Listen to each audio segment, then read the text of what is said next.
Hello, everyone, and welcome back to the Sanderlanche podcast. I'm Jaymee, and with me, as always, is Joe, Data, and Dak. And this week we are covering Mistborn Book 2, The Well of Ascension, chapters 14, 15, and 16, wherein Elend gets a talking to from a terrace woman, Sazed has a disturbing encounter in a Scar village, Vin does some revision of Elendi's diary, and it's Elend's turn for a makeover. The suspense is building, so everybody hold on to something. The Sanderlanche is about to begin. Elders, tellers, keepers of the bottom, treasures of the dirt. Russian string, we swivel and sing and dig for the annals of the earth. And we try to keep a little beauty in the world. All that die, we keep it in our hands. Okay. Yeah, there was, I guess you're right. I hadn't thought about it, but it's kind of Elend's turn to get the My Fair Lady treatment after Vin got it last time. So everybody gets a shot. Maybe next book, Breeze will get a makeover, right? So, or maybe he's the most stylish. Who would need a makeover? Yeah, I was about to say, on the crew? have you seen his Look, I butt? think- He clearly knows what he's doing. I really It'll think have- Clubs it'll needs a have- makeover. Oh, yeah. I don't know that he's the kind of person who would agree to a makeover, but you're probably right. But I'd love to see No, them no, the try. real challenge. And I think that would be the funny part. No, the real challenge is going to be this terrace woman trying to make Ham wear sleeves. Oh, well, no, yeah. It's never going to happen. Okay. So what did you guys think of these three chapters overall? Yeah, there's some fun stuff. There's Terrace Woman coming in and kind of telling Elend, hey, shape up. I mean, I think we've all had jokes at Elend's expense so far in the last book and this book, so it's obviously time for something to change, and especially since he's the king now, I think it'll be exciting to see kind of what changes take place with him. I really liked the Sazed side parts in this so far. I'm almost disappointed that he's on his way to Luthadel, because I could just read a whole book with just what's going on with Sazed and the creepy villagers, and I'm really enjoying that whole part of the book. And then more Elend gets a makeover. I'm down. Yeah. I agree with you. Sazed has some really some good stuff while he's out and about on his own, away from other people, or at least, I mean, and with Marsh, I guess. But yeah, well, it's like a lot of the mystery. Like, we know there's an overarching mystery that Vin kind of hasn't put her finger on yet, but I feel like a lot of the direct mystery with what's going on in the story right now is centered around where Sazed is. So yeah, it's almost like we've got the one story happening in Luthadel, and then there's the bigger story, the bigger mystery that they're so distracted they don't really notice yet in Luthadel. But maybe Sazed showing up will get him on the ball. Right. It's like a real White Walkers situation going on when they've got Game of Thrones happening in the Central Kingdom or whatever it's called. The Spike Walkers. The Spike Facers. The White Spike. No, okay. There's. Yeah, a couple more good chapters to read.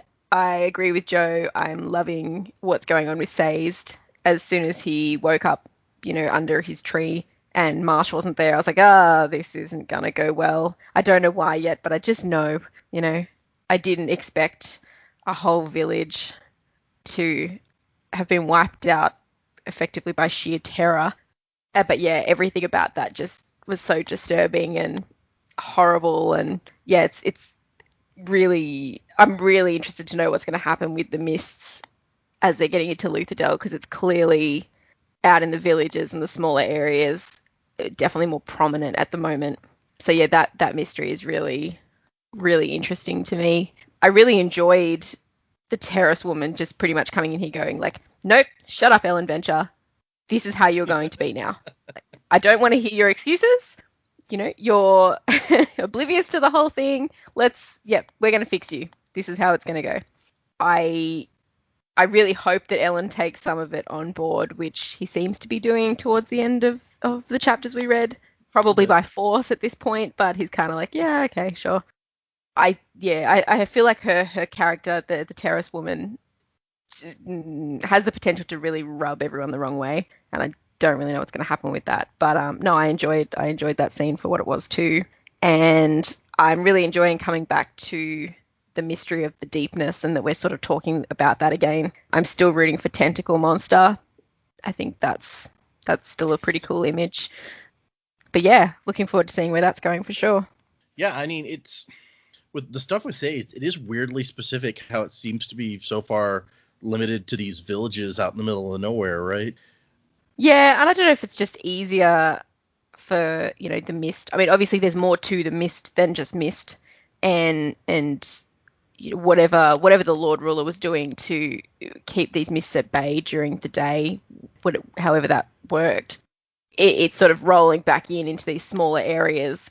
I'm pretty terrified to think what will happen if it actually gets to Luthadel en masse. Obviously there is mist that we can interact with there, but that's pretty terrifying and pretty horrifying. You look at it, okay, don't go outside because the mist will get you, but now it's holding us hostage, and we're resorting to we'll just sit here and die because it's better than going outside and dying, which is just awful. And you think about that in a city.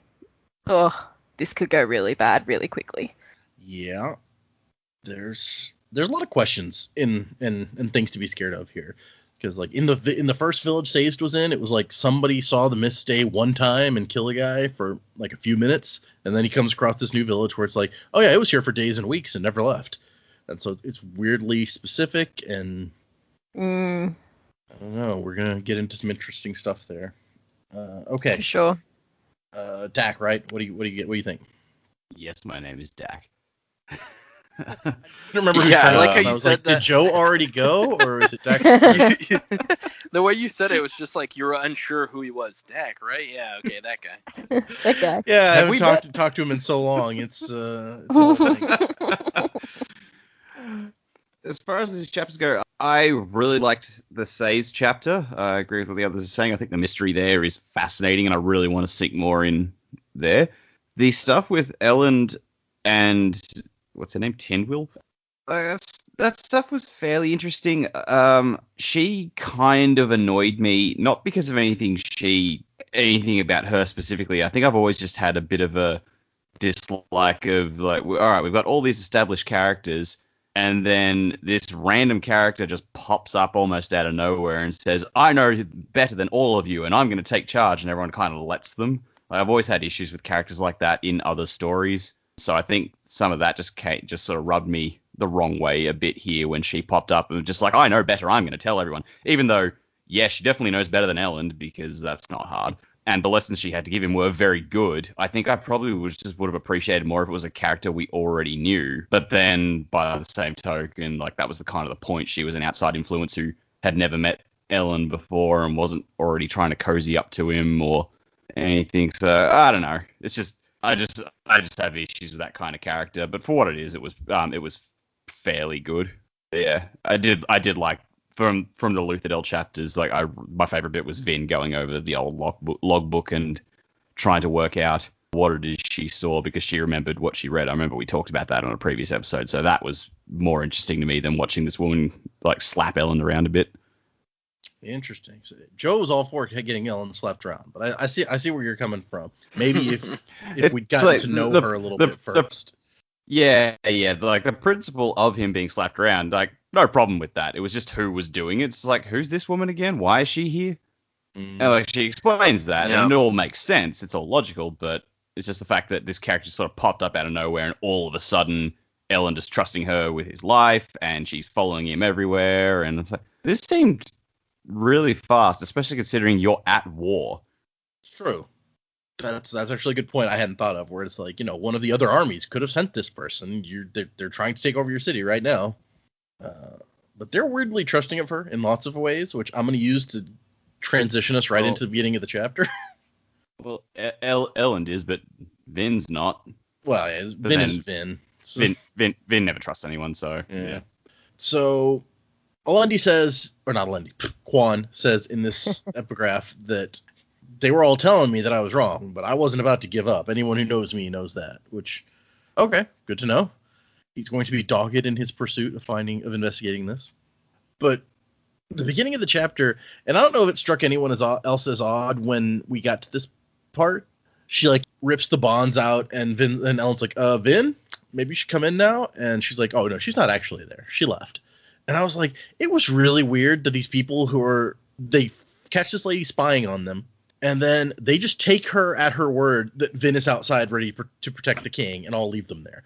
Yeah, something's a bit weird with that. Everybody just kind of trusts her, like, oh, if you say Vin is there, okay, that's fine. Maybe Doxson was secretly hoping, hey, if we can't lose. Either way, she'll talk some sense into him, or she'll get rid of him. Then we can put someone better on the throne.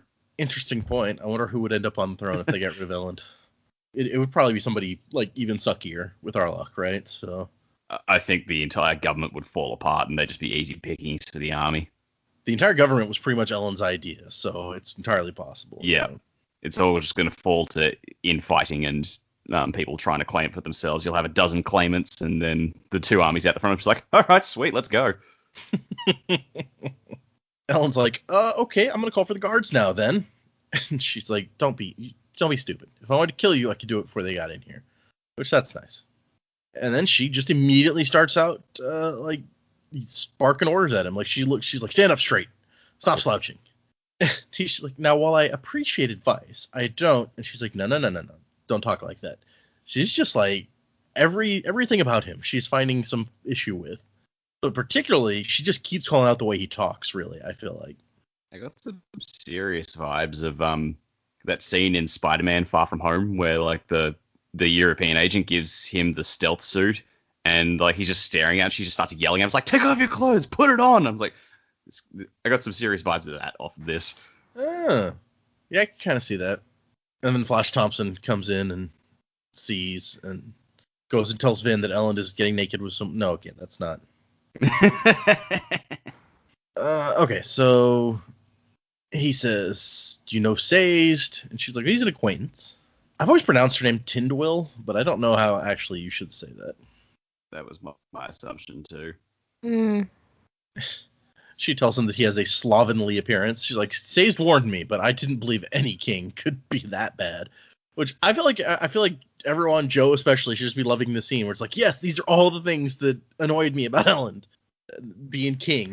When we found out he was king, everybody is like, oh my gosh, what the fuck? They put Elend as king, and now she's just calling out all those same things. It's like, you were not a good king for these reasons. Yeah, I mean, I wasn't particularly annoyed with the specifics that she was talking about.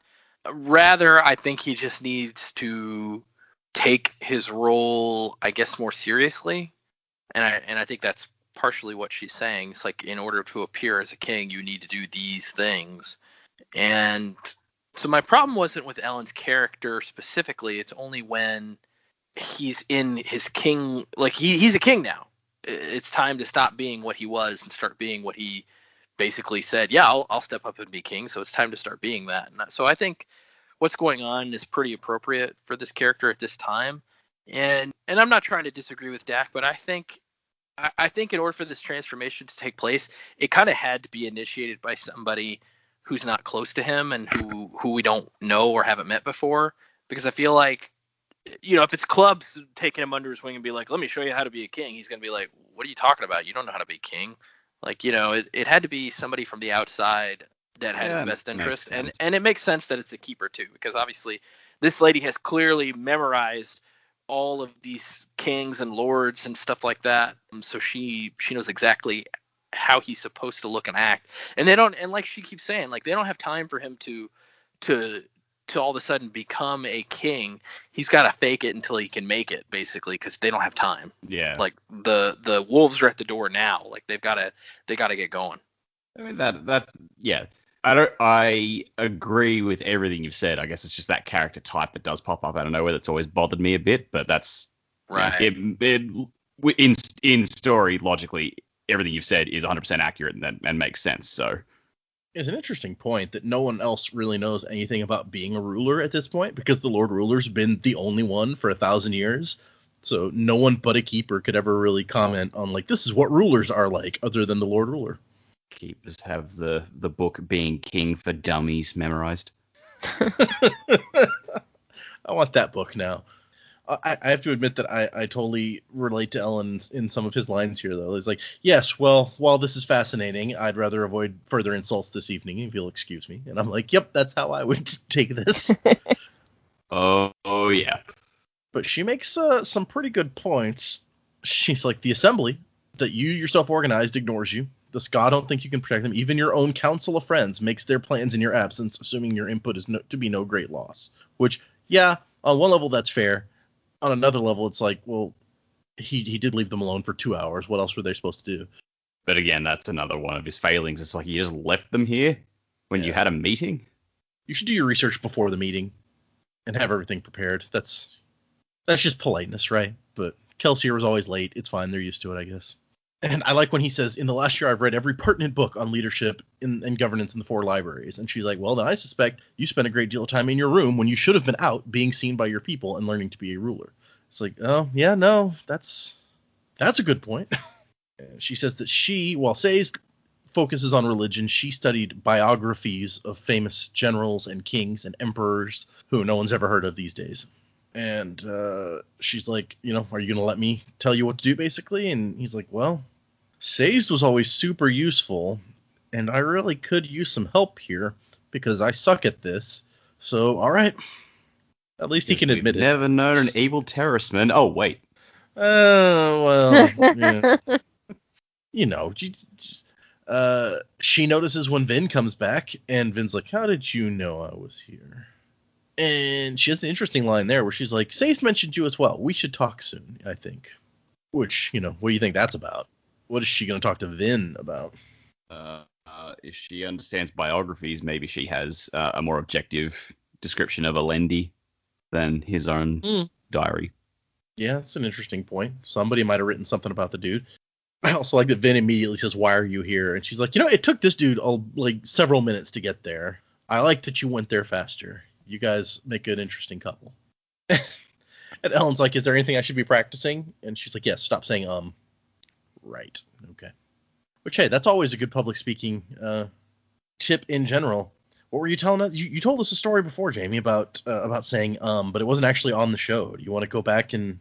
Oh, yeah. So when I was in uni, we had to do a professional practices course, and part of that was to effectively be on trial, and we had to give witness testimony, and every time one of us would say our lecturer would say his own first name.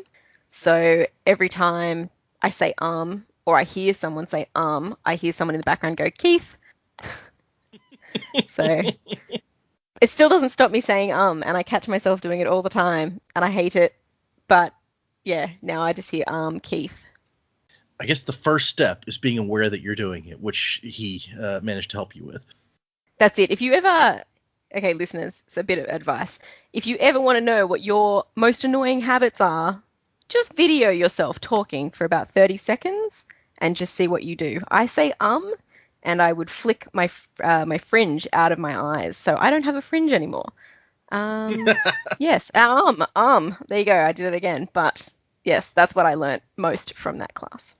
So when you read the book and you see in the text people talking, and if Elend says do you hear someone in your head say Keith even if it's in text?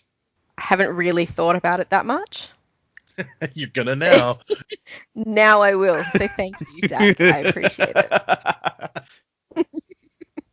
My dad always used to say leg if you'd said It's such a dad thing to do. That's an interesting, yeah. Yeah. Now I know when my kids get to public speaking class how to help them improve. I'm gonna say leg. It does work. You're aware of it. It doesn't stop me, but I'm aware of it. Okay, back to the chapter. Elend is also going to work on not saying and see, just that interaction makes me want to go back and read in the book and see if he said before, and then see if he says it after this. But I don't know. That's the kind of thing that the author wouldn't even include, you would think, in the book if one of the characters said unless you were trying to make a point of it, like he was here. Yeah. Okay. But there's also that really subtle, like we were talking about in a previous episode. That's true. In the previous episode, where was it Sazed, or he says I think? Yeah.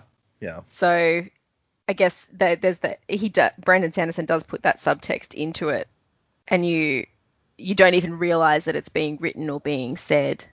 but it shapes who this person is and how they talk. So he probably has said it a lot.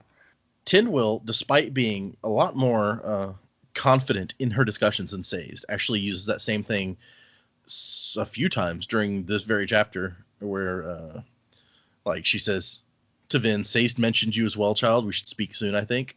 And then she says, you're an interesting couple, I think.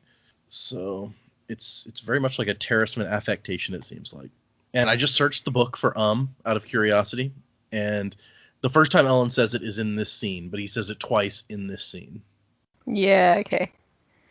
I guess it's a tick for whenever he's caught off guard by something, which Tynwyl very much did, but when he's giving his speeches or, working on other shit like that, then he's less likely to say, have those little trip overs. And as soon as she's gone, Vin is like, I don't like her. And she's like, you don't like anyone at first, Vin. And they have the romantic discussion, which is like, I liked you, which reminds me of, I don't know if anyone else, Avatar: The Last Airbender, when Zuko and Mai are talking about how they hate everything. And it's like, I don't hate you. She's like, I don't hate you either. And then they kiss, because that's as romantic as they get. Yeah. Teenagers. So is a teenager thing. And Vin asks, hey, did they like the plan? I didn't really listen, which we know because in the previous chapter we saw her and Orsur's like, hey, should we go listen to the king's meeting? And she's like, nah, it's fine. And he tells her, they agreed to it. You were right. They seemed even kind of excited about it. And he doesn't tell her, when she asks about Tynwyl, he doesn't tell her exactly what she's doing here. He just says she's just here to pass on some knowledge. You know how keepers are. And she doesn't like the idea of giving up the city either, which when he tells her what their original plan was, she's like, no, we can't do that. And what I found really interesting, maybe my favorite section of this chapter, is where Elend is really introspective about it. And he's like, what worries me is that maybe their plan was already foolhardy and unreasonable because that's the kind of people they are. And maybe my plan is just so insane as to make that kind of plan look good. I don't know. I mean, do you guys think that there's any chance that Elend's plan could work? I mean, Joe last time was like, no. Now that they've laid out the plan, there's no way it can work because they just laid out the plan. I don't know that they'll ever get a chance to enact their plan. Ooh, how do you mean? Well, I mean, they spell things out and they go, yep, this is how we're going to do it. And something then will happen, which will throw that whole plan off course.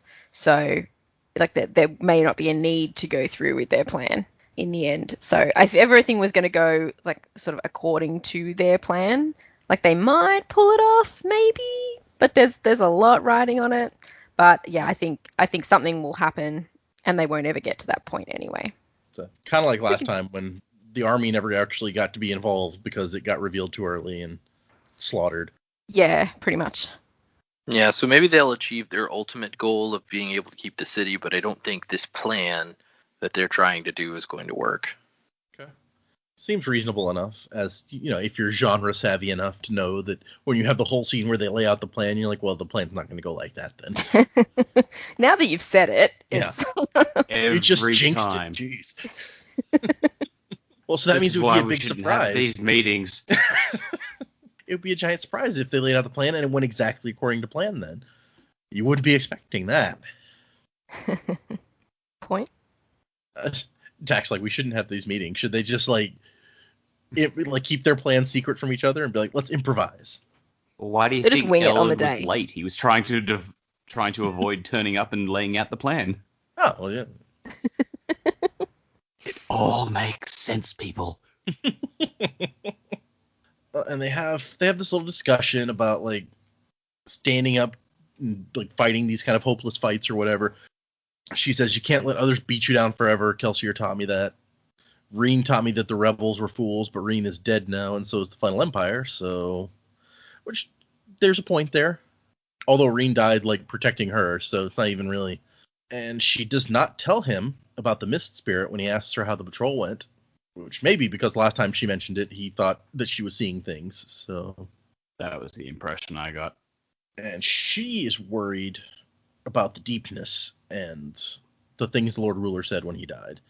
Which is what she spent a lot of time thinking about in the last chapter, so it's kind of consistent here.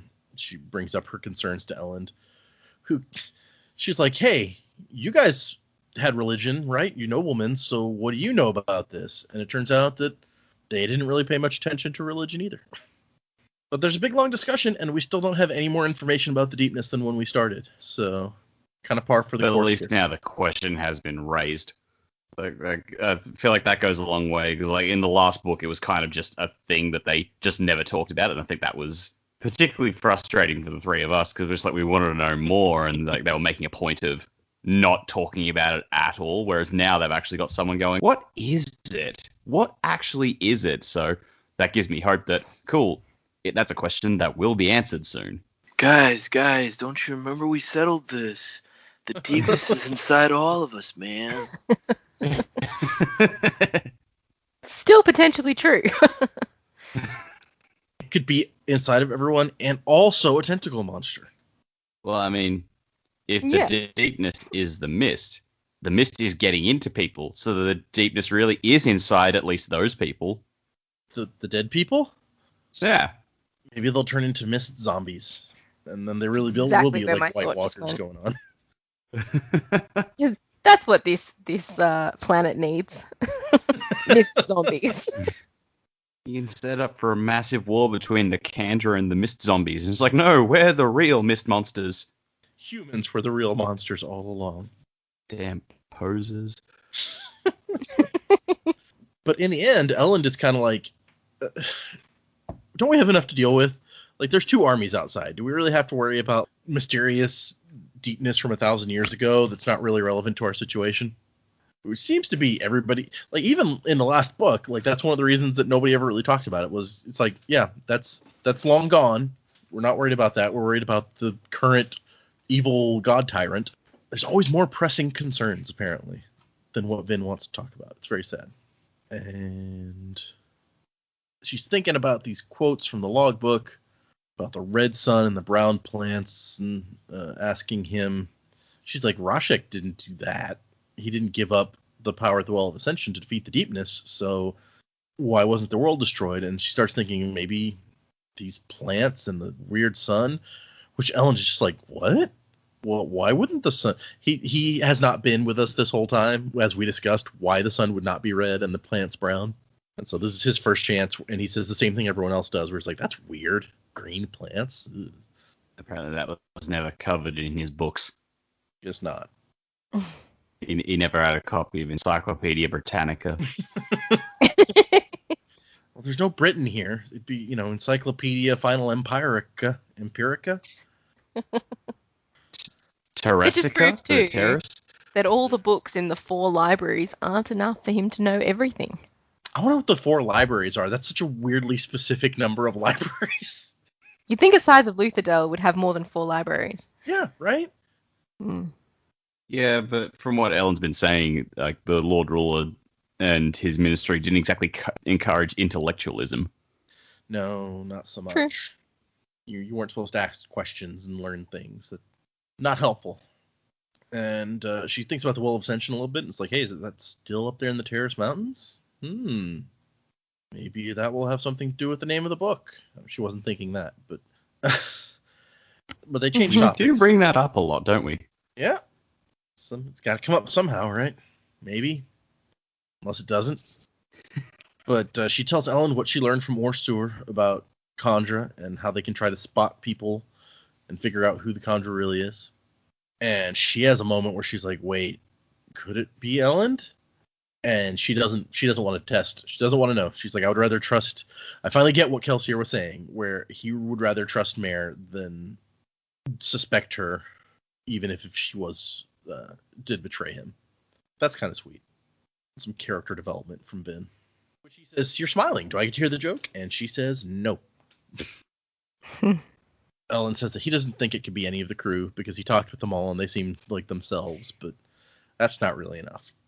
And Ham's at least smart enough to suspect what these bones were that they found. So I feel like that's the first person you should talk to at this point. Be like, if Ham is already suspicious, let's go ahead and get him cleared.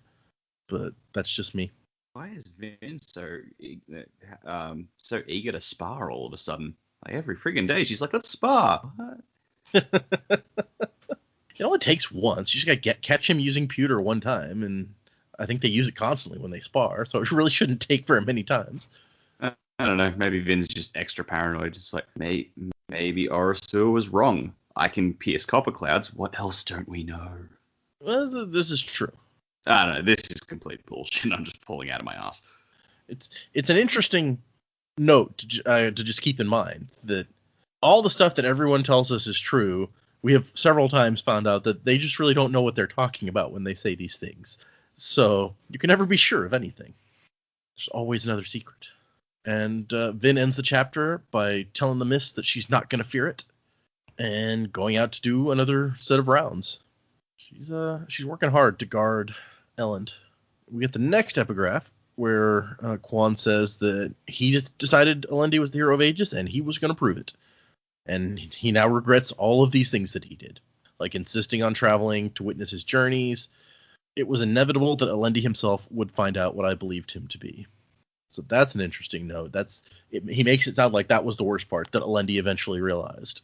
Is it one of those things where the Chosen One had to do all the stuff without realizing they were the Chosen One the whole time? Or that would be tricky. But, I mean, that's a fairly common trope that shows up in fiction. Like, we've been watching his Dark Material series, and I read the books a long time ago, and it's a case of, yeah, she's got something very important to do, but she can't know that she's doing it. I don't know how you send a guy to the Well of Ascension and tell him to give up the power that's found there to save the world without knowing what he's supposed to be doing. Without telling him? Yeah. Hey, you want to come for a So, hey, sleepover man, at my place? It's way up in the mountains. It's like, just go in there, figure it out, right? I don't really have any clues for you here. Maybe this big block of ice will help. I don't really know what to give you. Here, take this. Hey, can you just I mean, go there's into just a that sign on cave the and fence as grab well. something for me? It's just got a sign, beware of tentacle monster. Does bark or something. Like, don't worry about that. That's just fluffy. Just keep going. It's fine. It reminds me of some like comic or joke that I saw about Elder Scrolls, which I just had to take because I've never played like really any of the games. But it was like, what was the one before Skyrim? Oblivion. Okay, so it was like in Skyrim, when you get a quest, they're like, go northwest to this exact location, and this thing is right here under this thing, and here's even more exact information about how to find it. And then it was like, when they give you a quest in Oblivion, it's like, go that way maybe. There's a cave called this, or maybe it was called that. I don't know. It doesn't matter. I think it's that direction. Just go find it and do a thing. I think that might have actually been Morrowind, which was the one even before that. Okay. But yeah, that's what the discussion reminds me of. Whereas they're like, hey, Elendi, go into the mountains. There's a cave or something. Maybe it's a hut. I don't know. Just do a thing up there. There's a monster. It might be a tentacle monster. It might be a giant crab. It might be a zombie. It might be a witch. I don't really know. It might be a horde of It might be a zombies. giant crab witch zombie. Yeah, it might be these mist creatures that stab you with like psychic knives. I don't know what it is, but it's there. Probably. Psychic knives? Well, some kind of knife. Oh, like, I God, don't know. it's that British girl from the X-Men. Psylocke. Yeah. A knife made out of mist doesn't seem like it would. I don't know. We don't know enough about this weird mist creature to even theorize about how he goes around stabbing people. So, next chapter, chapter 15. On the 8th day out of the conventicle, Sazed awoke to find himself alone. So Marsh has mysteriously vanished, which probably surprised no one, because he's being a weirdo lately. He can't exactly just sleep under a tree. He's got all these spikes in him. He's probably like, if he rolls over in the night, it's gonna hurt. Apparently they always hurt. Also, I don't know. Yeah, I don't know. Apparently we found out last time that the Inquisitors need to sleep a lot, so maybe he has a special pillow he carries around with him. He corks himself every night. But this is an interesting section because it just, Sazed does something, Marsh did not return. Sazed does another thing, Marsh did not return. Marsh did not. Eventually, he just kind of gives up, and he's like, yeah, Marsh knows the way to Luthadel. He'll catch up. It's fine. I don't know why you would expect that he's still going the same way as you if he has mysteriously vanished, but whatever. Says he didn't leave a note. And we know Sazed has paper. Totally could have left a note. And so he's heading towards Luthadel, and finds this village and even dips into his metal mines to get information about the village as he's heading in there.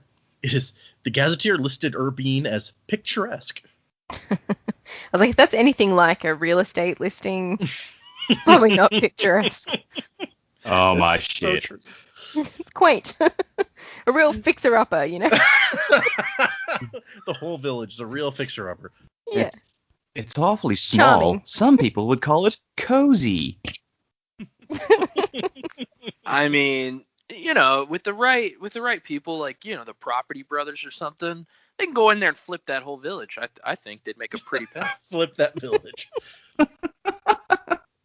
Somebody left the goats there, so It couldn't get worse. Yeah, you got your own goats right there, all the milk and goat cheese you want. I mean, it'd be easy to flip. Just get rid of the bodies. So what? Yeah. What are some of the features you got to fix up? Well, we can start by getting rid of the corpse pile. Yeah. Or, AKA, food. We haven't gotten there yet, though. No.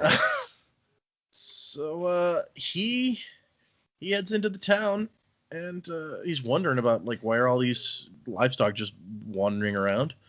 And the wind shifts, and he's like, oh, no, the Ska aren't hiding. They didn't leave. That is the scent of a bunch of rotting bodies. So this raises an interesting point. The mist came and took the humans, but left the animals. So the mist is only targeting humans, nothing else. Well, maybe, because what we know, at least if this guy can be believed, is that some people died going out into the mist. Some people had attacks of some kind and then got up and were fine, and some people just walked out and were fine. So could be the same thing with animals. He's only seeing the goats that are still alive, and there could be some dead ones hanging around. I don't know. He didn't mention any, so I just assumed, okay, the goats are okay, unless the goats are the mist. I'll never look at a goat again.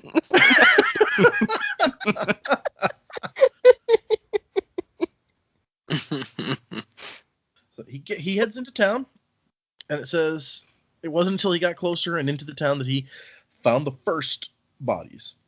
Lay scattered around the doorway to the nearest hovel, about half a dozen of them, and found out they were several days old at least.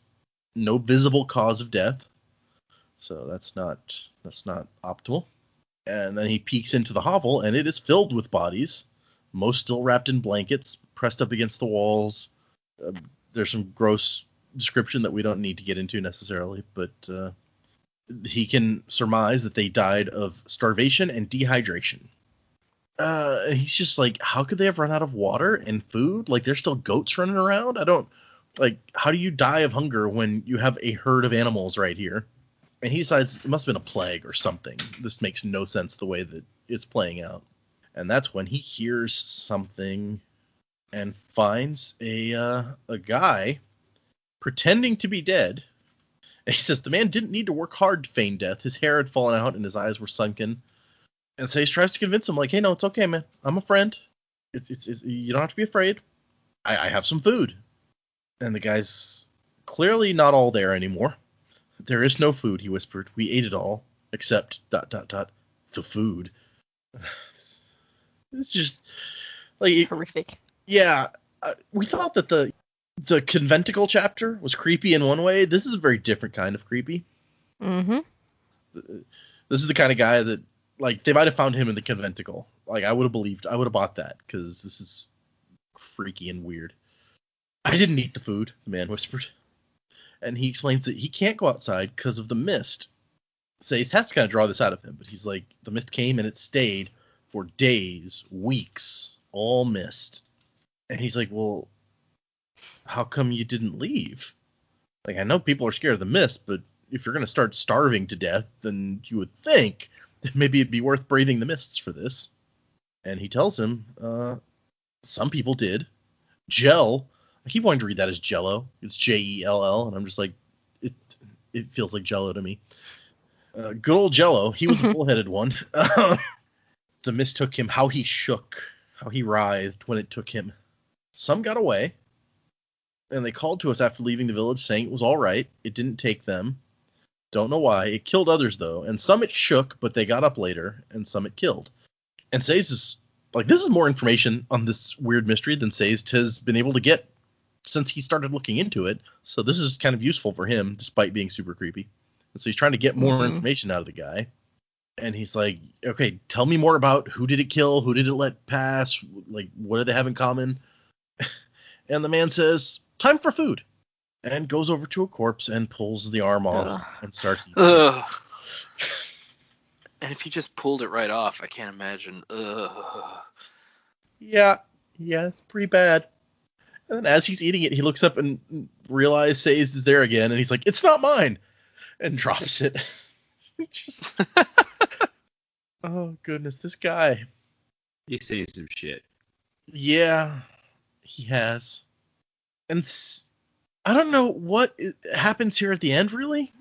Sazed pulls out a pewter mind and puts it on, and the guy screams and tries to run for some reason. I don't know. But Sazed gets stronger and then, like, knocks him out and carries him outside and kind of plops him down. And I guess maybe he didn't knock him out right away, because the guy, it says the guy looks up and says, the Lord Ruler, why did he abandon us? Why did he go?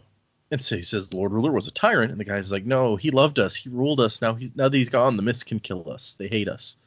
Which, yeah, that's, of course, how much stock can you put in what the crazy cannibal guy is saying? But yeah. Once you see a man eat people, his opinion is off the table. When you see him not just eat people, but he's like in the middle of a conversation, he's like, oh, time for food. There's something really about that interaction that just beyond the eating people. There's like a whole another level. And then the guy runs and says this, like, starts to go after him, and he's like, well, wait, what am I going to do? Take him to Luthadel? You don't want to be traveling with this guy. Is my opinion here. You're gonna wake up and he's gonna be like gnawing on your leg. So just let him go.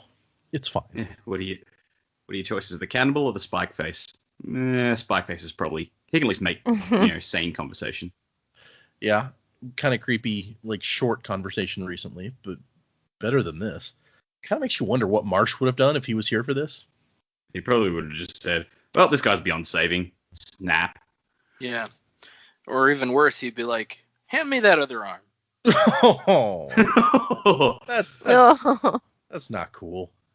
Marsh might have, putting him out of his misery might have been the way to go, actually. Like, who knows what this guy's going to go and do now. The villain for the third book is the great cannibal of the Eastern Dominance. He's going to set up his own kingdom. It'll be, oh, goodness. But Sazed decides that the time has come to, it says he spent months filling up this steel mine in the preparation for the possibility that someday he might need to run somewhere very, very quickly. This is that time, apparently. So he's going to use his steel, which stores up speed. So Sazed becomes the Flash.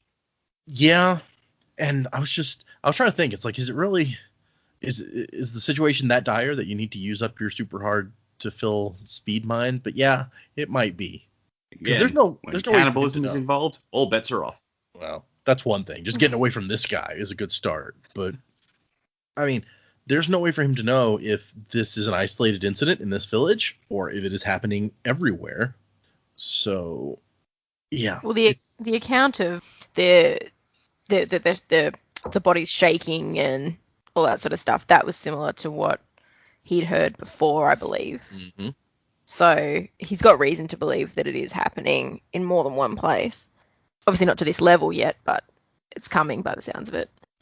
Yup, something is coming. Bum, bum, bum. And that's the end of the Creepy Sazed chapter. That's like 2 Creepy Sazed chapters in a row. He's got like the horror story of this book.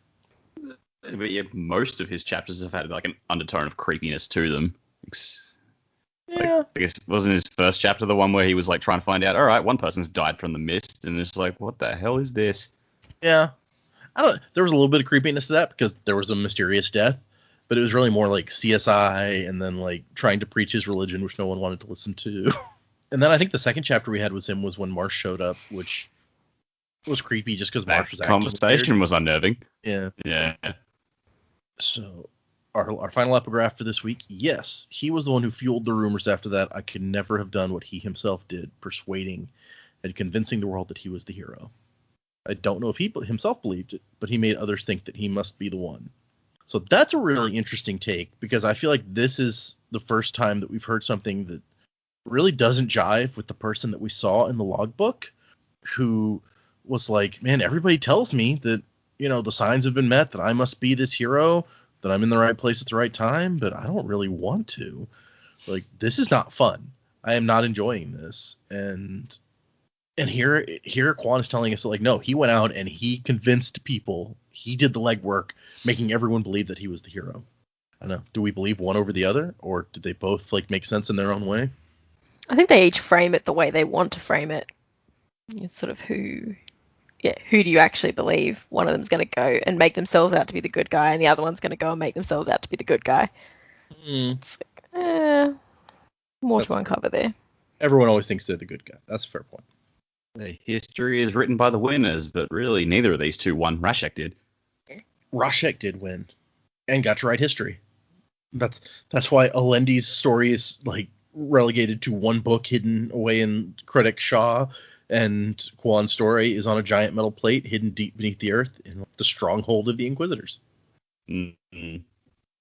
And somehow we found both of these mysterious ancient texts.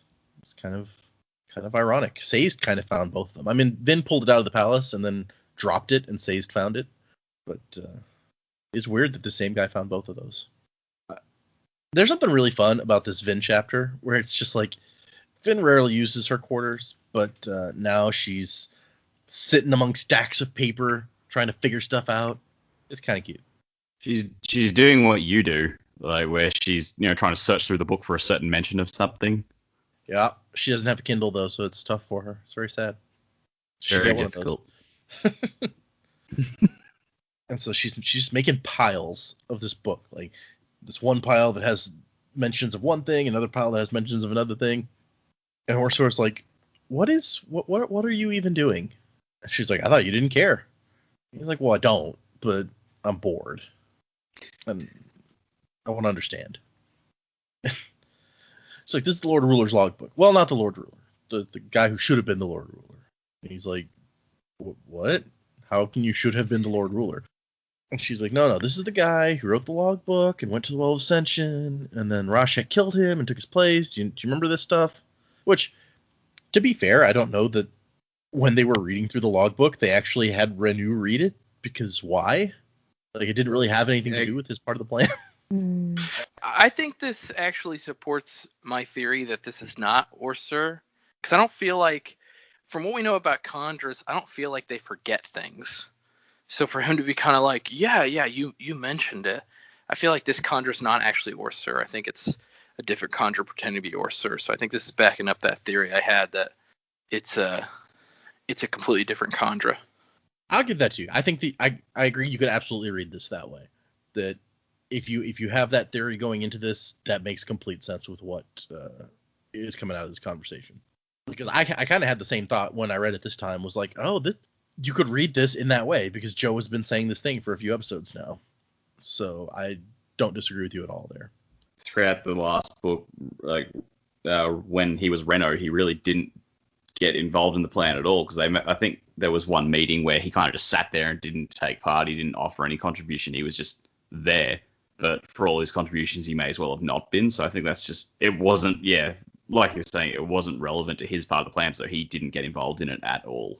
Yeah, I think actually, possibly ironically, that might be the meeting that you're talking about, because like they show up at the house because Vin's been out of commission since getting stabbed at Critic Shaw, and they're like, oh, well, we thought you might want to attend the meeting this time since you guys never get to. And Renu's like, you didn't. We don't actually care. We don't need to be involved. And Vin's like, yes, we do. We do care. Shut up. And I think that's the meeting where they talk about like how Sazed is translating this thing, and Breeze is like, hey, I want to read a copy of that, and everyone's like, or several people want to get a copy of that, and Renu just sits there like not interested at all in what's happening. Yeah. Because it's not part of it. It's not his part of the plan. Makes sense. But yeah, like I said, I think Joe's reading also makes sense. So, but we get to where he's like, okay, yeah, all of that fine. Why are you ripping the book to pieces? And she doesn't like thick books. I was waiting. I knew it was coming. But she says that I guess she's got like a spatial organization thing that helps her think through these things. She's like, it helps me think if I move stuff around and like file stuff. Well, she's basically making references for herself. It's not like she can take a page and copy it and then keep it with other stacks of stuff. She's just putting it in orders where she can be like, okay, this is everywhere it talks about the deepness. This is everywhere. Like, from a researcher's perspective, she's actually doing like some pretty good research technique. Yeah, it makes a lot of sense. She's keeping all that stuff together so she can read it back to back. And I think that Orsur's main purpose here is to stop this from being a big long chapter of Vin having to think about these things to let us know what she's doing. Because it's like, if he wasn't there to ask like, hey, what are you doing and why are you doing that? It would have to be Vin sitting here being like, I am putting things in piles and here is why I am putting things in piles, as she thinks to herself. Somebody had to be there for it. Oh, great. Orsur, you've been promoted from dog's body to Greek chorus. But he continues to not kind of see the point. He's like, okay, so why are you looking through this book? Lord Ruler's dead. You killed him. So I've heard. But she is going through looking for information about various things, the deepness and the shadow, the mist creature. And she has this one moment where she's like, it watched him too. Bum, bum, bum. Creepy thing. And she's like, the mist spirit followed this guy. What does it imply for me that it is also following me? Assuming it's even the same mist spirit. We've had lots of theories about it being a completely different thing that's just similar, like the same concept, but a different being, basically. And she's just frustrated. She's like, why wasn't this guy more specific? Terrace prophecies are like mentioned vaguely. The deepness is mentioned vaguely. This is all stupid. And reading these kind of starts to take her back in time to when she first read these things, and she was pretending to be Valette. And she reads the part where Alendi comes to a decision. Of course, she still doesn't know his name at this point, but he says, I must not assume I'm mad. I cannot, with any rational sense of confidence, continue my quest if I do not believe this. Therefore, the thing that's following me must be real. And she's like, hey, that's actually a good point. And I'm not sure that we actually got this in the previous book. When she reads this section about the guy getting stabbed, we got some of it. Or maybe we didn't get any of this, actually. I believe that it would kill me if it could. There's an evil feel to the thing, but it seems limited in what it can do, especially to me. Rashek whispers that I stabbed him myself. Yeah, I think it's... I like that we get some more of Rashek hating him, though. He's like, he whispers that I stabbed Fedek myself. Somehow knowing Rashek's opinion on the matter makes it much easier for me to believe the opposite. This asshole. So yeah, it's sad that Alendi is gone. Like, you hang out with this guy, he seems interesting. Well, yeah, if you believe his viewpoint and not Kwan's. Right. And she's still researching, still reading. She's like, it doesn't mean the deepness is coming back or anything like that, right? And we cut to Elend up on top of the walls watching the armies as they dig in. He talks about the cannery that Set has a little bit and how this is new technology, only 50 years old or so. One of the things that is mentioned only obliquely in these books is that the Lord Ruler kind of specifically prevented technology from advancing very much. I think that makes sense. I think Brandon has mentioned that, like, before the Lord Ruler's Ascension, they discovered gunpowder or maybe even invented early guns, and he kind of even rolled that back because he's like, no, this is stuff that they don't need. So he held technology more or less at a standstill for 1,000 years. God, I'm trying to picture Allomancy involved with guns. Just wait. You got an iron pusher, and like someone fires a bullet, you just flick it back at him. Boom, easy. I guess it might be. I mean, it depends on... The bullet moves pretty fast, so you'd have to get a beat on it really quick, but... Yeah, I guess. Okay, so Clubs comes up, and he's like, congratulations, you have a full-blown siege on your hands. There's 2 hands. It's fine. And he's like, you'd better be up to this, kid. And this is, I think, maybe the most we've ever seen Clubs talk. You beat me to it. I was about to say, like, I feel like we have seen way more of Clubs in the first 200 pages of this book than we did the entire first book. Not that I'm complaining. I love Clubs. Yeah, and he's got an interesting kind of position on these things, which it almost makes you understand why he wasn't super involved in the last book in all the planning. Because, like, when they met earlier, he's just like, hey, if the kid wants to give it a try, let him give it a try. Like, he's not real active getting in there and trying to get the crew to do this or that. He's kind of a go with the flow kind of guy, which is a weird guy to have in charge of your army, by the way. But Well, he's go with the flow until he gets to these situations where it's all about battle, and it's like that's something he understands better than the rest of them do. So he's just like, yeah, now I'm in my element. Like until they got to that point in the first book, he's kind of just like, yeah, you can crash at my place. that was mostly his role, to be the dude whose place you can crash at. He also gets very active when his nephew is giving him sass, and he's like, you're going to stay here until you tell me where you got that uniform. That's one of his army uniforms. Clubs is in control of the army. It's like, are you fucking with my army, boy? But he's got some things to say. He's like, everything's all about you now. That's a useful place for a king to be, I suppose, if he's a good one.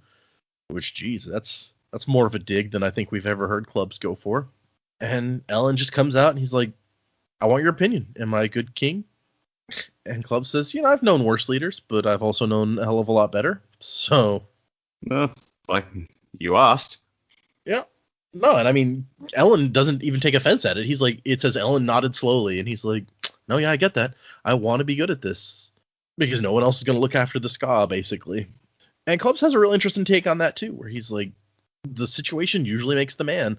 Kelsier was a selfish dandy until the pits nearly broke him. Will this be your pits of Hathsin Elend venture?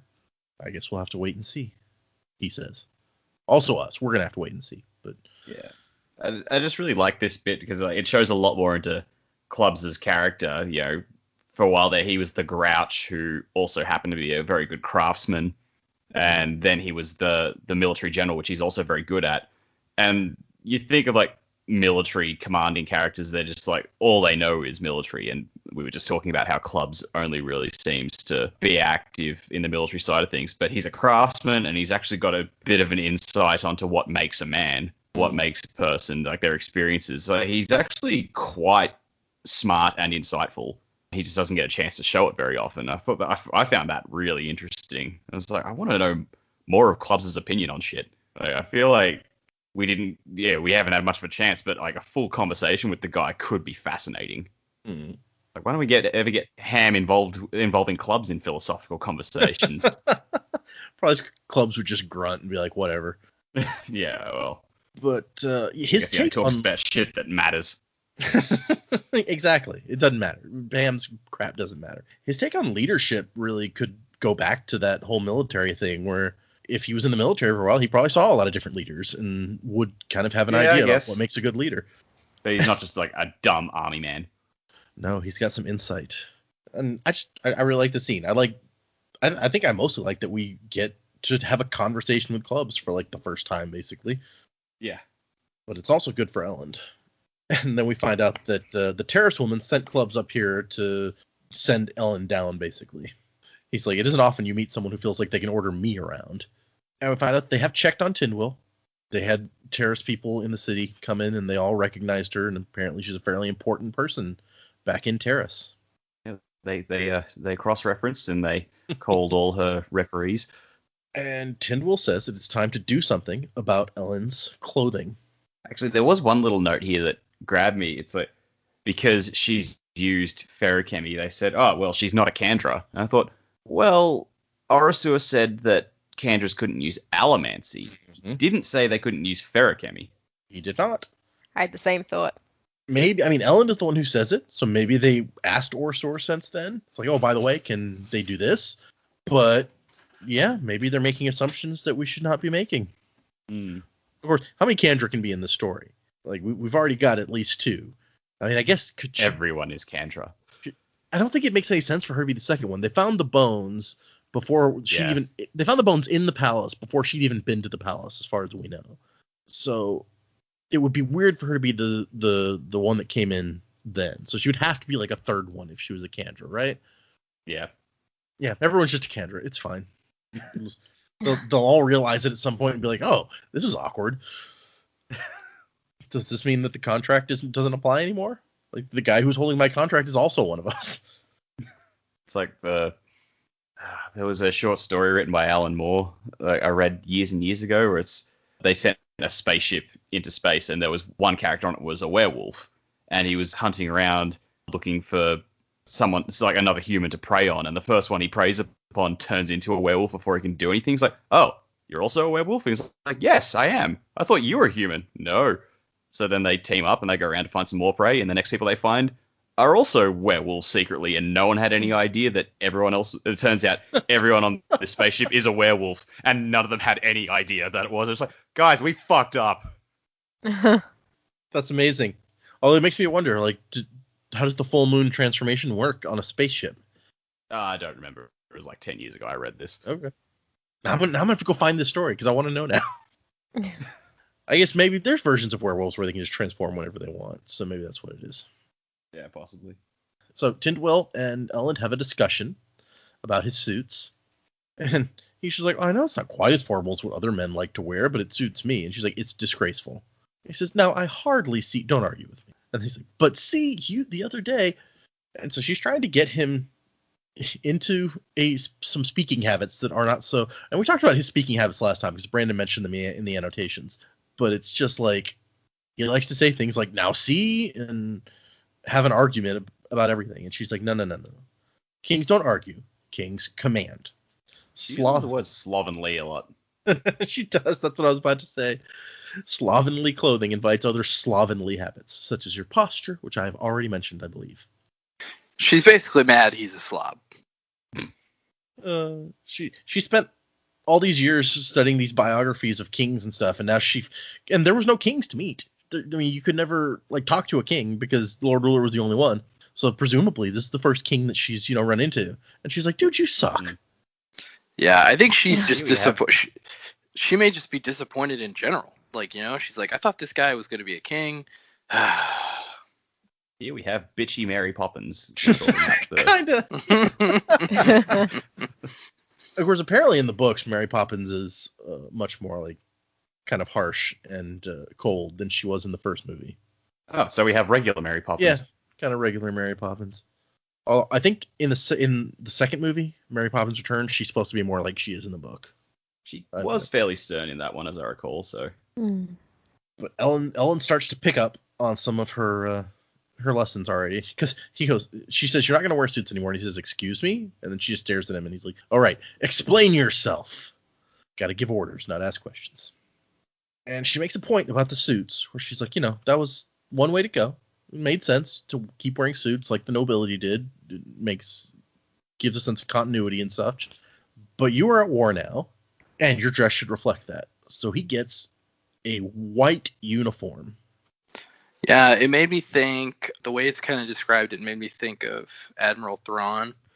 Yep, I absolutely see that. Or even the UNSC uniforms, like the dress uniforms in Halo, very just stark white, very buttoned up, tight.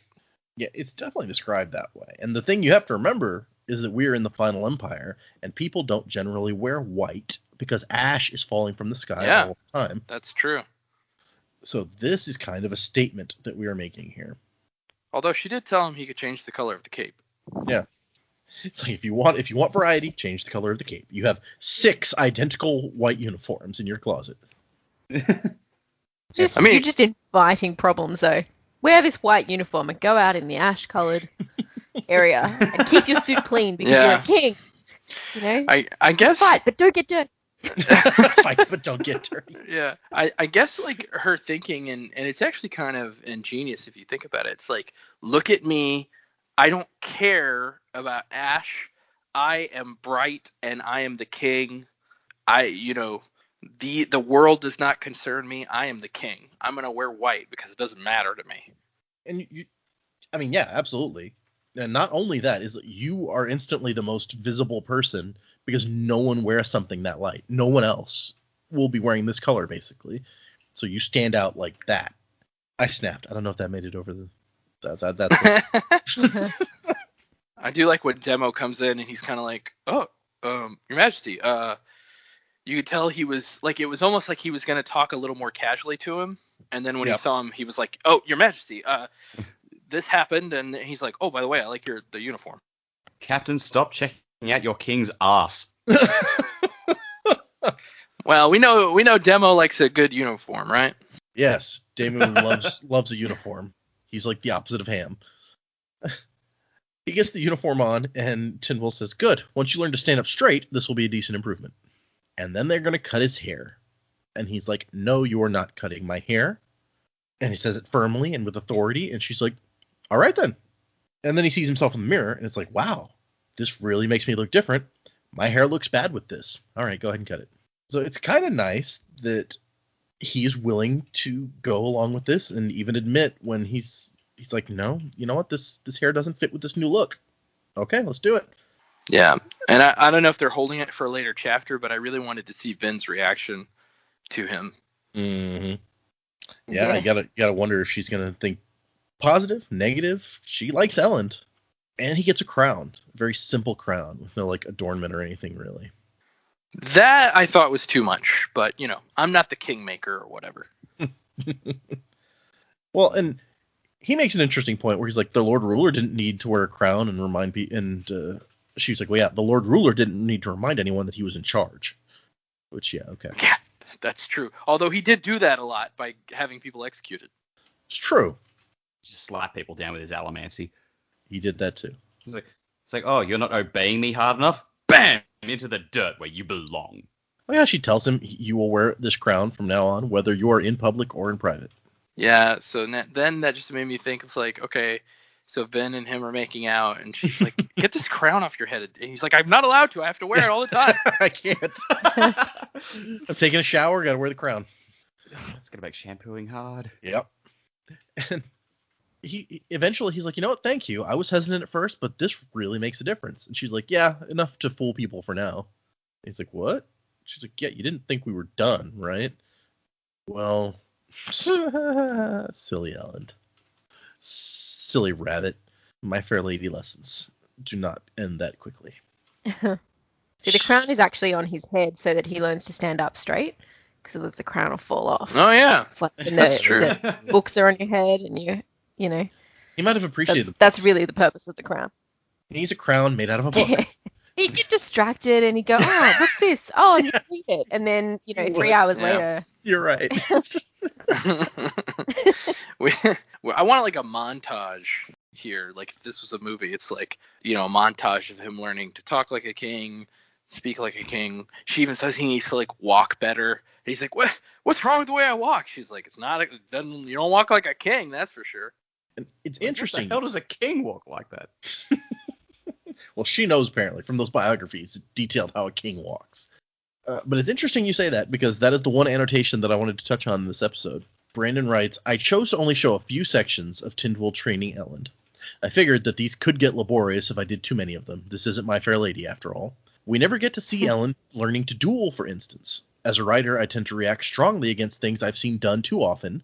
That doesn't always make me not include them in books, but sometimes it does. Training a man with a sword, for instance, seems to have been done enough that you can just assume that it happened and imagine that it happening without me going into details about Elend's practice sessions.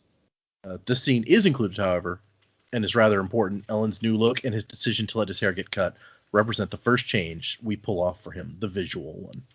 So no like Rocky montage of Elend's transformation, because he doesn't want to retread ground that has been trodden by too many other people. But yeah, well, we watched Vin physically train, so I feel like we don't need 2 of that in one book, especially. She ends with, however, it's going to take a lot more training before I'll actually trust you to interact with people and not embarrass yourself. He's like, oh, bloody hell, I gotta learn to talk like that. And she kind of gets a dig in at him for allowing Vin to like rescue him all the time, basically. It's like, fortunately, the girl was there to do the actual fighting. You apparently rely on her quite a bit for that sort of thing. He's like, well, she's a Mistborn. That's what they do. They do the fighting. And she says, that's no excuse for your slovenly lack of skill. She really does say slovenly a lot. You're not wrong. Got herself one of those word-a-day calendars, and that was the first one. She says, you can perhaps learn to be a king, Elend Venture. Until then, you'll have to learn to fake it. Yeah, she's definitely coming off like a Gerudo lady in this scene. It's just like, yep, you men are terrible, especially you. And the women are doing all the fighting. Like I'm gonna have to shape you up. Now the Gerudo women would have been like, women are supposed to do all the fighting. You stand back. That's true. Yeah, they would have been like, get out of here. Yeah. I'll be the queen. Let's make Vin queen. That would have been much better. Yeah. And then she meets Vin and just goes, "Oh, I've made a terrible mistake." Pretty much. Yeah. Yeah, if anybody talks like Eliza Doolittle, it's gonna be Vin. She's like, "Oi, why are you getting my boyfriend to dress like that? I don't like it." Settle down, Oliver Twist. Yeah, I can't do Cockney very well.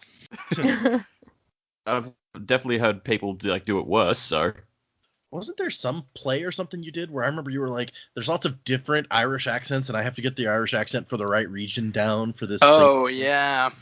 I did a play called Dancing at Lunasa. It's an Irish play with mostly women in the cast because we had a lot of women in the theater department at my high school. And my character was the only not Irish person. I was supposed to be Welsh.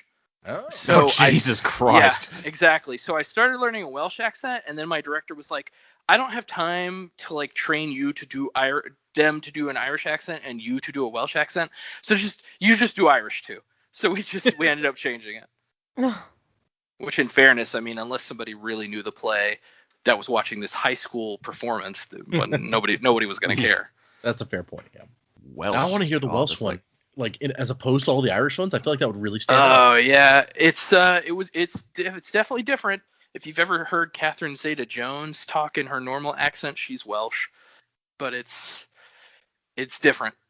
But, I mean, even in Ireland, I think, Ireland's not a giant country in landmass, Right. but they've got, so many different dialects just in their country of how to speak, so. Yep. I believe this.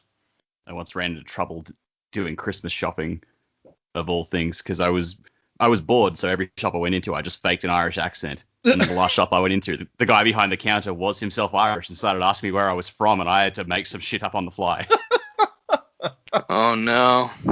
I'm from Kilkenny, but not the part of Kilkenny you probably know. I'm from different. I'm from Dublin. Yeah, Dublin, of course. That's the one town I've heard of. It'd be like that scene in Inglourious Bastards where It basically was that. I'm from a small town in the shadow of this mountain. Called Galway. You passed and did a really good job, or he's just gone, what an idiot. He didn't Yeah. call me on it, so to this day I never found out if he believed me or not. He seemed to, but he could have just been laughing at me behind his sleeve. Never went back to that shop. No, never. I Okay. made a terrible mistake.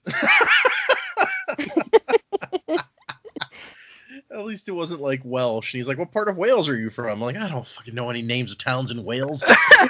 Yeah. Cardiff. That's the only one I know. I don't know. The towns in Wales are basically have to make a whole lot of vowel sounds while being kicked down the stairs. Okay. Back to the point. Yeah. Okay. Damu shows up, and Damu's like, "Hey, cool uniform, dude." And he says that we have received a messenger from one of the kings. It's weird how he starts out with just one of the kings to make Ellen specifically ask, "Oh, really? From Lord Set?" He's like, "No, it's from your father." And then he says, "Hey, do you know where Vin is? I haven't seen her all day." And he says, "I think she's in her quarters. Do you want me to summon her?" And she says, "No." Ellen says, "No, I'll get her." So I think we may be going to get Joe's wish pretty quickly to find out what Vin thinks, because Ellen's on his way to get her. And we have an interesting little end to the conversation and the chapter where he says, "I'm going to do more than just fake being a king." And she's like, sure. And it's like, what do you think makes a man a good king, Tindwyl of Terrace? And she says, trust. A good king is one who is trusted by his people and who deserves that trust. And he just goes, and thinks that's a good answer and leaves. It's a very simple answer, but I think I probably agree that it's a decent definition as any.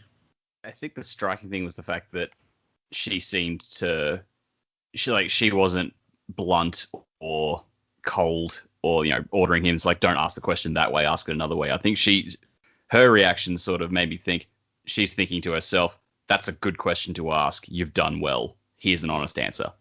And also the way he asked it. I agree with you. I think that's her. Yeah. Like, this is exactly the kind of question I want you to be asking. Mm-hmm.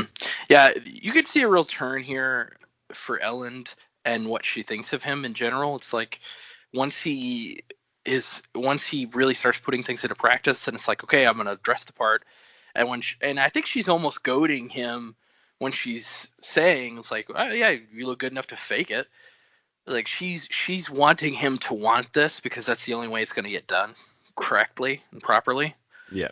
So I think there's a real turn in this section scene, if you will, in the book. So it's definitely a good scene. Okay, I think, and we have several emails today, so I want to keep us from running too horribly long so that the edit won't be torturous. So let's move into predicaments, and who wants to go first with some predictions for what we will see coming up? So I don't know how immediately Elend's going to meet with his father. I know that he's just Demo, however you say his name, has just come in and said, hey, we got a response. It's from your father. I don't know how quickly that's going to take place, but my prediction for that is, especially with the way he's dressed, I think Venture's probably one who can see through his son most easily because it's his son. So there may be a little bit of surprise on Venture's part when he sees his son this way, but I think it's going to kind of strip him bare of the pomp and frills that he's putting on himself right now.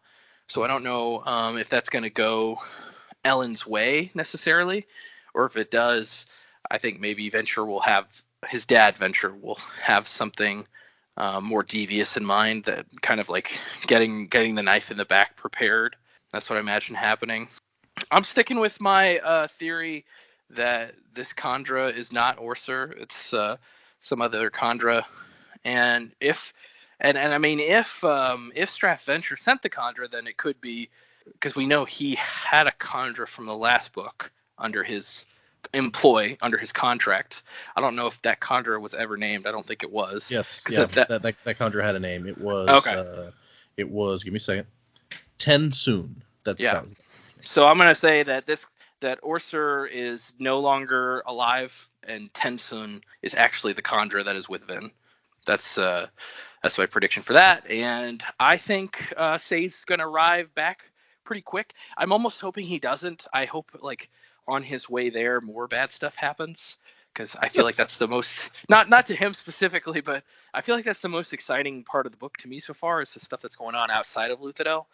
So I almost hope he's delayed even more, just so that we get kind of some more creepy, cool mystery stuff. But I imagine he'll get back pretty quick, and maybe that's where then leaving the city will come into play. Say like there's something larger going on outside, and I know you think Elend needs you, but the world needs you more. Like, we got to get out of here. We got to go figure this out. It's interesting you say that, because I kind of agree that there's something nice about the outside Luthadel chapters, and I think it's that the book has been designed with these Luthadel chapters to make you feel what they're feeling, this trapped, Luthadel's under siege, everyone's trapped here. And so it's like a relief to get these outside of Luthadel chapters, even when they're super creepy, because you don't feel trapped. Okay. Jaymee, what do you got? So I was talking a little bit earlier about I didn't think that the crew were going to get an opportunity to actually enact their plan. I think Sazed will make it back. Sazed is coming from a different direction too than the two armies that are coming outside Luthadel. So I think Sazed will get back in. I like the idea that Vin will also get out, but I don't know that they're going to run straight north to the Well of Ascension or anything. I think whatever's happening, the mists outside Luthadel at the moment will possibly wipe out the armies. Maybe not wipe them out entirely, but I think that will sort of happen. And I think that Luthadel largely, and that will be okay, but they will need to sort of make decisions on, are they going to shelter the other armies? You know, what's going to happen there? Will they have to start working together against this bigger problem? Because it's going to be a problem for all of them. And Sazed is the one with that message now, this sense of urgency that stuff is getting really weird. So I can't imagine that it's just limited to the Eastern dominance either. It's getting a bit crazy, especially seeing as we do have a mist monster of sorts in Luthadel. yeah, I don't think it's going to be long before we see something happen there. That's probably my biggest one for this week. I also like, why do we have something else eating people? Why? Just why? And it probably is just, starvation and hunger and all that sort of stuff. But part of me was like, how do you go from being a mist wraith to becoming some sort of Kandra? I know you just sort of eat things and absorb them, but could this be like a young, sort of in between a mist wraith and a Kandra? It's a bit crazy. I don't know. Something was weird about that to me as well, but I don't know if I'm just looking for things where there's just crazy. Yeah. It's a real eat or be. Sorry. It's a real eat or be eaten atmosphere here. Oh yeah. Or is it dog eat dog? Because the Conjure's a dog. Get it? Good one.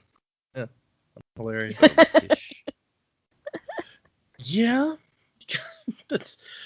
You have some interesting points there. Why did we need something else eating people? Guys. Yeah. I just that whole chapter just really irked me, and it doesn't fill me with confidence for that army or armies outside Luthadel either. And then if we get mist zombies, that's just an extra level, isn't it?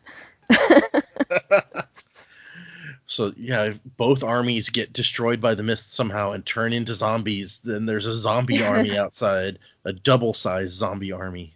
Yeah, look, I do think that's sort of the least likely outcome, but yeah, definitely the armies are not going to have a good time, and I think that will distract them. You've got Luthadel and Elend and the crew are all planning on how they're going to sort of play the armies against each other, and I don't think they're ever going to really get the opportunity, whether Venture comes to Luthadel, maybe Elend and Vin and some of them are actually outside Luthadel and are caught up in it, and they have to run.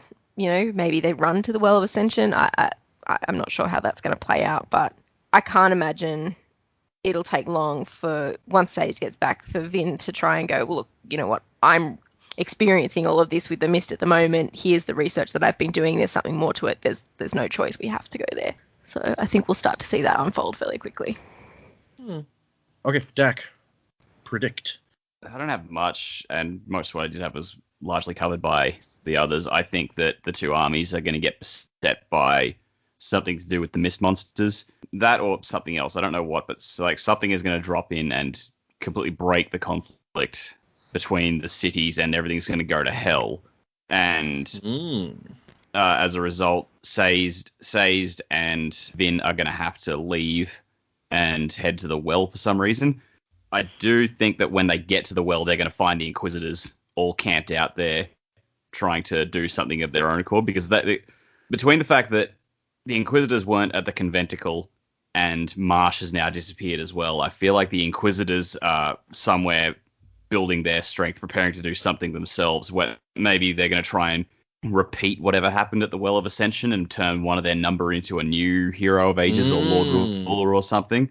I feel like, the Inquisitors are up to something, and it's going to be something to do with heading to the well. The fact that they had Quan's little note thing, big ass word wall in the bottom of their home, and they had access to Elendi's logbook as well. We talked earlier about how we think Quan might have been the first Inquisitor, so I think there might be some truth to that, and I think they know what goes on up there or what's meant to happen. And now the Lord Ruler is gone, they're trying to find some way to fill the void themselves. We saw how power hungry they were, so I feel like that's going to come into play. So maybe it's just it's not going to be Sazed who takes Vin out of the city. Maybe the two of them will be standing on the walls just going, shit, what do we do? And then Marsh pops up and says, you two come with me. Okay. Some interesting stuff there. I am going to jump in and make a prediction. How you say? Well. What? So that was the word going through my head, yes. For next time, we are covering chapters 17, 18, and 19. That is, once again, 3 chapters. And while I'm thinking about it, I'm going to type in 17. Is that your prediction, 18, that we're going to cover those chapters? I knew you were going to say that. You're like, oh, man, what an easy prediction. No. So it's like the Harry Potter thing. It's like the the fortune-telling teacher is just like, oh, I predict that, your exam will involve the crystal ball. And Hermione's like, she sets the exam. So I love that scene. It's like the spirits have shown me that it'll be relevant to your exam. But no. So these next 3 chapters are really interesting, and I'm going to try to hype you up without actually spoiling anything by predicting how these next 3 chapters are going to go when you guys are going to read it, okay? And then next time when we start out, you guys can let me know whether I was in any way close. Ooh, okay. Wait. Won't your preconceived prediction affect us? Maybe. It might. We're going to see. Heisenberg uncertainty principle. Whatever you study, you also change. Yeah. So I'm telling you, these are interesting chapters. Maybe more so than almost every time I'm like, oh, these next ones are good chapters, right? It's like Conan O'Brien coming out and saying, this is gonna be, we got a great show tonight. And then some nights he's like, I lie about that sometimes. Sometimes it's not really a great show. But I just have to say that. It's the show we have. So I'm telling you that these next 3 chapters are interesting chapters, and here's how I think it will go when you're reading. You're gonna read chapter 17, and you're like, oh, he was right. That's kind of interesting. There's some interesting stuff in there. And then you're going to read chapter 18. You're like, oh no, this is what he was talking about. This is, wow. Okay, that was interesting. And then you're going to read chapter 19, and you're going to be like, holy crap, how does it keep building? It can't possibly keep building like that. This is insane. That's my prediction. Wow. Really? Right. And not only that, but like we're only 22% in right now. So. Mm-hmm. So that is we are at the end of this chapter 24% according to mine. But anyway, that is my prediction for next time. You guys are going to tell me at the beginning whether or not how close I was, and maybe I've biased you, and you're gonna be like, he made it sound way better than it was. But we're gonna see. I am easily biased and jaded. Okay, we have 4 emails today, and we're gonna look at these emails. There's not a whole lot to read from some of them because some of them were much more for me than for you guys, but I do want to touch on them all. So our first email is from Scott, and he had questions for me about what you guys know and don't know in some ways, and some comments about what we've talked about, which I won't read any of that, obviously. But the one thing I'll read from him is his sign off here, where he goes, really loving the show, and I look forward to it every Monday. Regards, Scott. So I want to make sure that you guys got at least that much. I didn't want to go to without me digging into the rest of the stuff. But thank you, Scott. We love the encouragement, and we're really glad to hear that people are enjoying the show. I enjoy making it. Hopefully everyone does. I was going to say, on Scott's email too, in terms of like what we know, pretty much what you hear when we're talking about is what we know. Like, we don't talk about this outside our recording sessions either. So that's... The Dak and Jaymee are on such a different time zone than us that we rarely get much talking in any way done. Yeah. Well, and the only times I talk to Dak at all outside of, I don't talk to Jaymee at all outside of this, and the only times I talk to Dak is if on the off chance we're both on Xbox at the same time, which doesn't happen super often. And we don't ever talk about the book. Nah. We have, our next email is from Jason, who may or may not have emailed us before. I think that does. Jason sounds familiar. Yeah.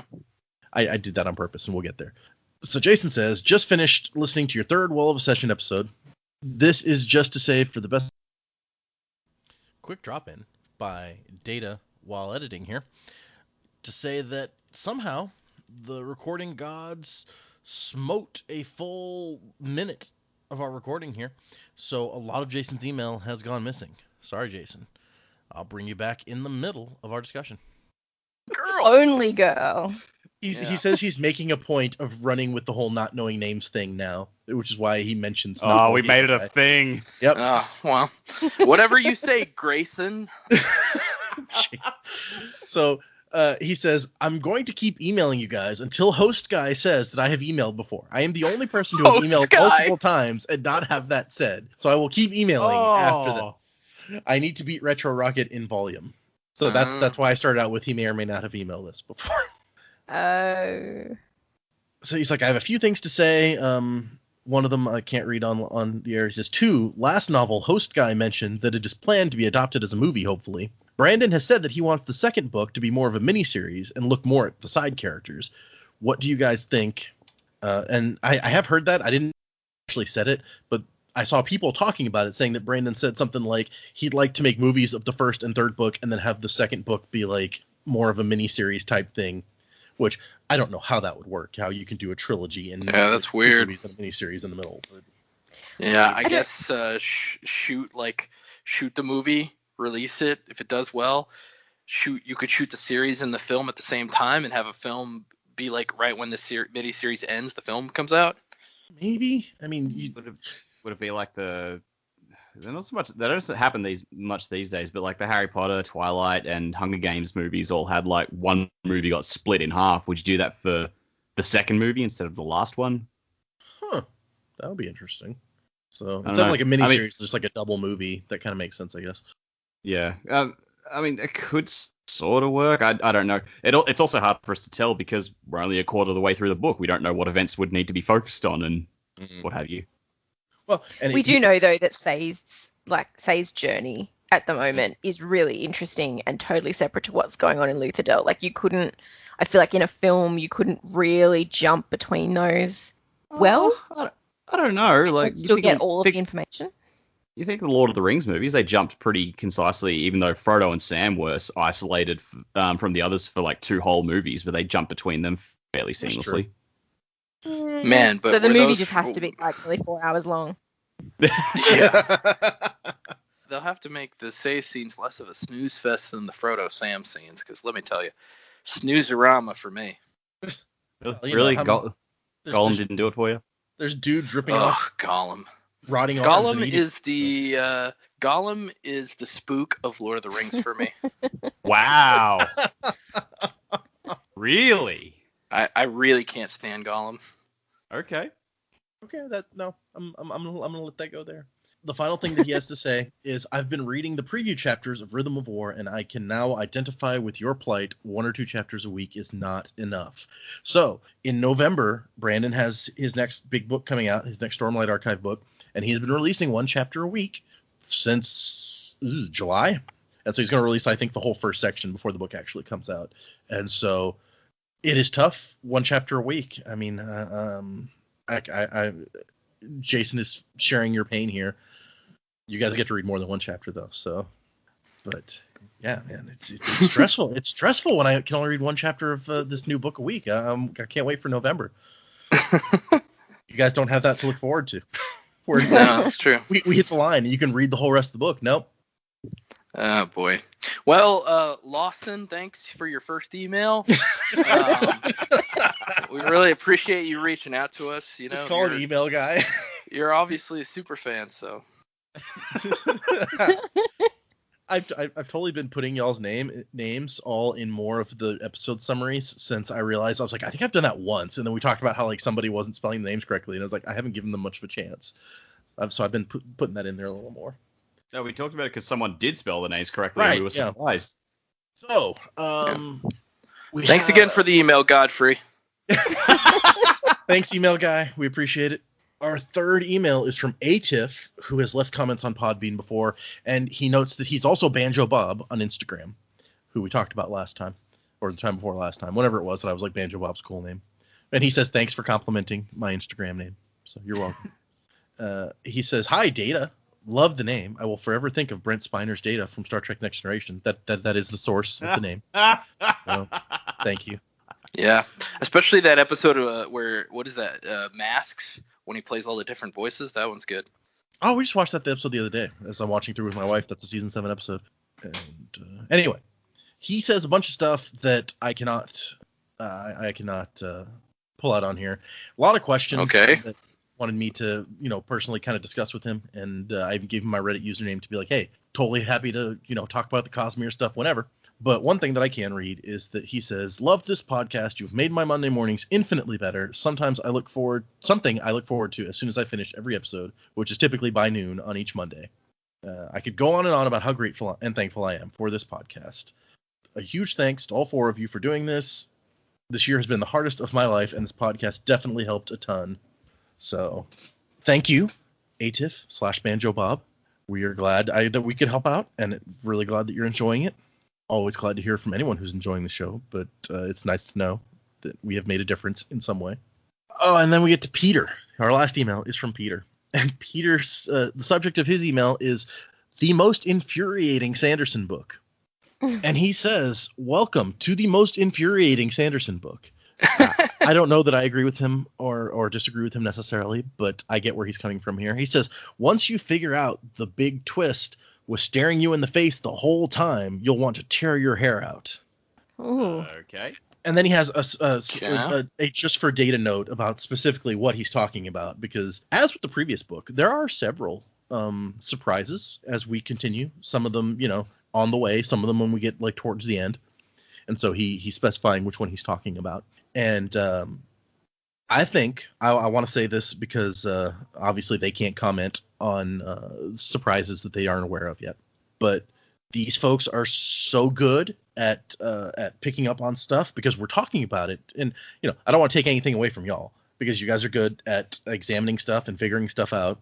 But I think a big part of it is the way that we're reading these books we've talked about before, where it's much easier to spot little nuggets and hints when we're doing a few chapters at a time and then looking at them in a really detailed way, right? Yeah. So Oh, yeah, for sure. I think that these guys are good enough at this and smart enough that they're going to pick up on the twist that Peter's talking about, or the surprise rather that Peter's talking about at a very early point, much earlier than probably most people did. And I'm going to go so far as to make another prediction here. And I'm not going to say a chapter because that would be too much of a potential spoiler and you guys would be on the lookout too much. I'm going to say, but by episode 10 or 11 of our coverage of Will of Ascension, and we are today on episode 5. I think this is our 5th episode. That was Cats. We're on episode 5 Cats! today. I think by episode 10 or 11 that they will have begun or maybe completely picked up on this surprise that most people might not, including myself, might not have spotted till more like episode 20. So that's my prediction. We'll see if that comes to pass. That is the last of our emails. Thank you, everyone, for your emails. And if anyone else would like to send us emails, it is thesanderlanche@gmail.com. You can find us on Twitter at thesanderlanche.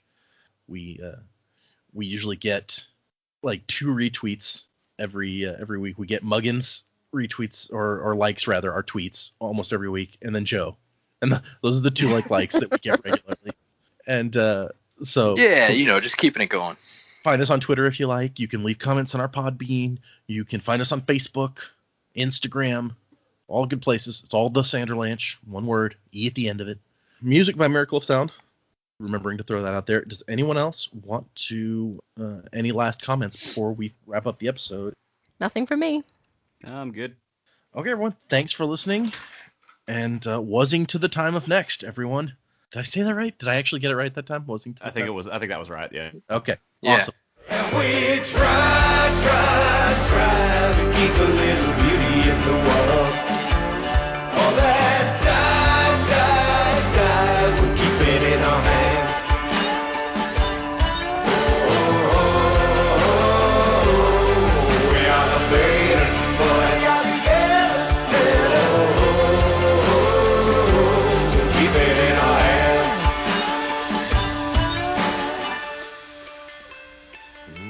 We tell it to the page. Ooh, we never let it fade.